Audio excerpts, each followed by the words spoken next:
السلام علیکم ورحمۃ اللہ وبرکاتہ۔ علم حدیث میں یا کہنا چاہیے اسلامی ذخیرے میں احادیث کے جو مجموعے ہیں ان میں سے ایک بہت ہی ممتاز، بہت مشہور، بہت مقبول، بہت رائج، بہت اہم مجموعہ امام سیوطی کا ہے جو الجامع الصغیر کے نام سے مشہور ہے۔ امام سیوطی عجیب و غریب شخصیت کے مالک ہیں۔ اسلامی تاریخ میں تقریباً 62 سال عمر پائی ہے، لیکن اس کے باوجود اللہ تعالیٰ نے ان کی زندگی میں بڑی برکت عطا فرمائی اور بہت ہی حیران کن برکت عطا فرمائی ہے۔ ایسی برکت کہ ان کی تصانیف کی تعداد پر علماء میں اختلاف ہے کہ ان کی کتنی تصانیف ہیں۔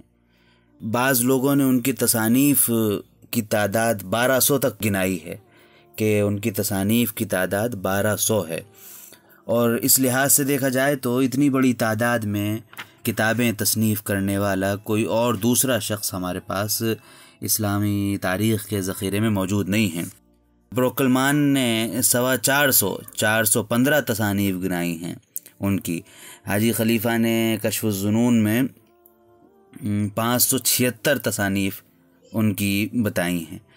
تو اس طرح سے ان کی تصانیف کی اتنی بڑی تعداد ہے، اور ان میں سے ایسا نہیں ہے کہ وہ بہت بڑی تعداد سے جو ملتی بھی نہیں ہیں ان کے تصانیف کی، لیکن یہ کہ ان کی تصانیف کے تذکرے جو دوسری جگہوں پر ملتے ہیں وغیرہ وغیرہ، اس طرح سے علماء نے نکال کر ان کی تعداد طے کرنے کی کوشش کی ہے۔ گویا کہ امام سیوطی ہماری اسلامی تاریخ کی وہ شخصیت ہیں، معجزاتی شخصیت ہیں، جن کی تصانیف سب سے زیادہ، یا اگر یہ کہہ لیں تھوڑا احتیاط کے ساتھ کہ جو سب سے زیادہ تصانیف پیش کرنے والے علماء ہیں ان میں سے ایک امام سیوطی بھی ہیں، تو یہ بات بالکل غلط نہیں ہوگی۔ امام سیوطی کی تصانیف کے سلسلے میں، بلکہ ان کی جو میں برکت عرض کر رہا تھا ان کے کام میں ہے، اس کی ایک بہت بڑی دلیل یہ بھی ہے کہ صرف ان کے کاموں کے متعلق، ان کی تصانیف کی نوعیت کیا ہے، تصانیف کی تعداد کیا ہے، ان کی کتابوں کے مخطوطات کہاں کہاں ہیں، اور اس طرح کی چیزیں، اور مختلف علوم کے میں انہوں نے کیا کیا خدمات انجام دی ہیں، ان کاموں پر تقریباً 2 درجن کتابیں لکھی گئی ہیں۔ یعنی فہرست ہیں، علمی انداز کے اشاریے، بیبلیوگرافی کہہ سکتے ہیں اس کو، تقریباً 25 کی تعداد ہے جو صرف ان کے متعلق، ان کے علمی کاموں کے متعلق لکھی گئی ہیں۔ تو بہت سارے اس طرح کے کام ہوئے ہیں جس میں امام سیوطی کے کاموں کا تذکرہ ہے۔ کچھ کتابوں کے نام ہیں، میں ان کا ذکر کر سکتا ہوں، لیکن یہ کہ بات پھر تھوڑی اور لمبی ہو جائے گی۔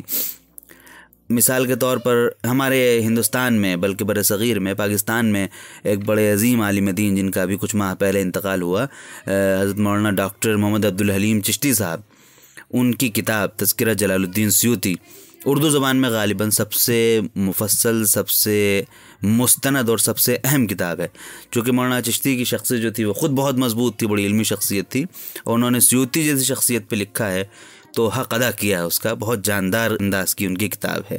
اس کے علاوہ اور بھی بہت سارے لوگوں کی کتابوں کے نام ہمیں ملتے ہیں جنہوں نے سیوطی کے متعلق کام کیا۔ میں نے عرض کیا کہ تقریباً 2 درجن کتابیں ان کے متعلق ہیں۔ اب سوال پیدا ہو سکتا ہے کہ سیوطی کا دور کون سا ہے، کیا ہے؟ امام سیوطی مسلک کے لحاظ سے شافعی ہیں، اور سن 849 ہجری میں وہ پیدا ہوئے، اور ان کی وفات جو ہے وہ 911 سن 911 ہجری ہے۔ تو اس طرح سے 62 سال ان کی عمر مبارک بنتی ہے۔ امام سیوطی نے ایک کتاب لکھی تھی جس کا نام تھا جمع الجوامع۔ یہ کتاب اصل میں مشہور ہے الجامع الکبیر کے نام سے۔ اس میں تقریباً 50,000 حدیثیں ہیں، اور اس لحاظ سے، اپنی تعداد کے لحاظ سے، یہ احادیث کا سب سے بڑا مجموعہ ہے ہمارے پاس۔ اس کو انہوں نے کچھ مختصر کیا، اور کچھ کیا بلکہ خاصا مختصر کیا، اور اس کے بعد اس میں کچھ وہ حدیثیں جو الجامع الکبیر میں نہیں آ سکی تھیں ان کا اضافہ کیا، اور پھر اس کو الجامع الصغیر کے نام سے انہوں نے دنیا کے سامنے پیش کیا۔ الجامع الصغیر میں نسخوں کے ذرا سے فرق کے ساتھ ہم اوسطاً 10,000 حدیثیں مان سکتے ہیں کہ اس کے اندر 10,000 حدیثیں ہیں۔ بعض لوگ کسی نے کچھ کہا ہے، کسی نے کچھ کہا ہے، لیکن وہ ظاہر ہے کہ نسخوں کا فرق ہے، اس سے زیادہ کچھ نہیں ہے۔ الجامع الصغیر کی خاص بات جو ہے وہ یہ ہے کہ الجامع الصغیر میں امام سیوطی نے خود فرمایا ہے کہ میں نے مغز لے لیا ہے، چھلکے چھوڑ دیے ہیں۔ اچھا، اور آج کل کے زمانے کے لحاظ سے جب فن اسماء الرجال اور علم اسناد جو ہے، سند، یہ اس کی اہمیت وہ نہیں رہ گئی ہے جو ماضی میں تھی۔ اس وقت تو ایک علمی ضرورت تھی، ایک علمی تقاضا تھا یہ، اب وہ اتنی اہمیت اس کی نہیں رہ گئی ہے۔ تو ایسے دور میں خاص طور پر الجامع الصغیر کو پڑھنے پڑھانے کا معمول ضرور بنانا چاہیے۔ الجامع الصغیر میں امام سیوطی کرتے یہ ہیں کہ انہوں نے کچھ علامتیں وضع کر لی ہیں کہ بخاری کی ہوگی تو اس میں خا لگا دوں گا، خا جس حدیث کے آخر میں لکھا ہو تو سمجھ جائیں کہ وہ بخاری کی حدیث ہے، میم لکھا ہو تو مسلم ہے، دال لکھا ہو تو ابو داؤد ہے، تا لکھا ہو تو ترمذی ہے۔ اس طرح کی بہت ساری کتابوں کی انہوں نے ایک پوری فہرست گنا دی ہے کہ جن حدیثوں کے بعد جب یہ علامت لگی ہو تو سمجھ جاؤ بھائی کہ یہ فلاں کتاب سے لی گئی ہے۔ سندیں انہوں نے پوری کی پوری ڈیلیٹ کر دی ہیں، یعنی راوی کا نام، صحابی کا نام جو ہوتا ہے، جیسا کہ ریاض الصالحین میں، مشکات وغیرہ میں علماء چلے ہیں جس انداز سے، انہوں نے وہ بھی نہیں رکھا، بلکہ انہوں نے انداز یہ اختیار کیا کہ وہ حروف تہجی کے لحاظ سے چلے۔ اب حروف تہجی کے لحاظ سے وہ چلے اور ڈائریکٹ وہ صرف متن بیان کرتے ہیں، صرف قول نبوی بیان کرتے ہیں، اور اس کے بعد آخر میں وہ اپنے اشارے میں وہ حکم لکھ دیتے ہیں، اور اشارے میں راوی کا نام وہاں پہ لکھتے ہیں آخر میں۔ یعنی مثال کے طور پر پہلی حدیث وہ انما الاعمال بالنیات بیان کرتے ہیں، حروف تہجی کے لحاظ سے بھی انما الاعمال بالنیات پہلی آتی ہے، اور جو ایک روایت امام بخاری کے ہاں سے شروع ہوئی ہے اس لحاظ سے بھی وہ پہلی ہے، اپنے مغز کے، اپنی حکمت کے لحاظ سے بھی اسے پہلے رکھا جاتا ہے۔ تو وہ انما الاعمال بالنیات والی حدیث بیان کریں گے اور آخر میں لکھ دیں گے، مثال کے طور پر اگر انہوں نے بخاری سے لی ہے تو خا لکھ دیا، مسلم سے لی ہے تو میم لکھ دیا، اور کس سے مروی ہے، مثال طور پر انہوں نے لکھ دیا صاحب کہ یہ حدیث عن عمر، اس طرح سے انہوں نے بیان کر دیا۔ تو یہ انداز وہ اختیار کرتے ہیں پوری کتاب میں۔ تو اس سے بہت بڑا فائدہ یہ ہوتا ہے کہ ایک چھوٹی سی کتاب، یعنی ایک جلد کی کتاب، اس میں ہم بآسانی بالکل عین اقوال نبوی، عین احادیث نبوی، زبان نبوت سے جاری ہوئے جو الفاظ ہیں، جو کہ مبارک کلمات ہیں، ان کی اتنی بڑی تعداد ہمارے سامنے آ جاتی ہے۔ یہ بالخصوص موجودہ دور کے لحاظ سے یہ بہت بڑا فائدہ ہے۔ اب لیکن اس کا ایک منفی پہلو یہ بھی ہو جاتا ہے، یعنی علمی انداز سے، کہ چونکہ وہ بیان کرتے ہیں ان کو حروف تہجی کے لحاظ سے، لہٰذا احادیث کو ڈھونڈنا بڑا دشوار ہے۔ اگر کسی کو مفہوم یاد آ رہا ہے کہ فلاں حدیث ہے، اب وہ الفاظ یاد نہیں ہیں اس کو، حدیث شروع کہاں سے ہو رہی ہے، یا کوئی بیچ کا لفظ یاد ہے، شروع کے الفاظ یاد نہیں، یا مفہوم یاد ہے، حدیث نہیں پتہ اس کو کہ وہ اس کو موضوع کے لحاظ سے ڈھونڈ سکے، تو ذرا اس میں ذرا کیا بلکہ بہت بڑی دشواری اس کو ڈھونڈنے میں ہو جاتی ہے۔ لیکن میرے خیال سے اگر طلبہ علم اور علماء اس کتاب سے وابستگی کو معمول بنا لیں اور اس کو پڑھنے پڑھانے کا معمول بنا لیں، بدقسمتی سے ہمارے ہاں برصغیر میں معمول نہیں ہے خاص طور پر اس کتاب کے متعلق، تو ایک بہت بڑی تعداد خالص احادیث نبویہ کی ہمارے ذہنوں میں پیوست ہو سکتی ہے، اور ہم اس سے وقتاً فوقتاً فائدہ اٹھا سکتے ہیں۔